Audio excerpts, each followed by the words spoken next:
ભરતભાઈ ગુપ્તા, ગાંધીધામ શહેર કોંગ્રેસનો અધ્યક્ષ. જેમ તમને ખબર છે, ગયા અઠવાડિયે અમે પ્રોપર્ટી ટેક્સ ઉપર જે વ્યાજ આ મહાનગરપાલિકાએ વેપારીઓ ઉપર મૂક્યો છે, ગયા અઠવાડિયામાં અમે જ્યારે આ મુહિમ છેડીને ગુજરાતના મુખ્યમંત્રીશ્રીને પણ લેટર પાઠવવામાં આવ્યો હતો, કમિશનર સાહેબને પણ. મેં અમુક વેપારીઓ ગાંધીધામના મને કોન્ટેક્ટ કર્યો છે ને અમે વેપારીઓ માટે સિર્ફ ને સિર્ફ પ્રોપર્ટી ટેક્સ જઈને ભરાયો છે. તો હું એ આગ્રહ કરું છું ગાંધીધામના વેપારીઓને કે તમને અગર મહાનગરપાલિકા ગાંધીધામ વ્યાજ ભરવા માટે આગ્રહ કરે તો તાત્કાલિક ગાંધીધામ કોંગ્રેસને તમે કોન્ટેક્ટ કરો. અમે પ્રોપર્ટી ટેક્સ ભર્યો છે, વેપારીઓનો પ્રોપર્ટી ટેક્સ લેવામાં આવ્યો છે.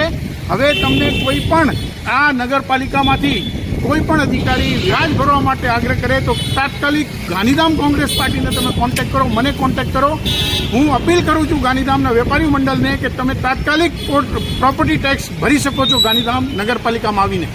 નમસ્કાર.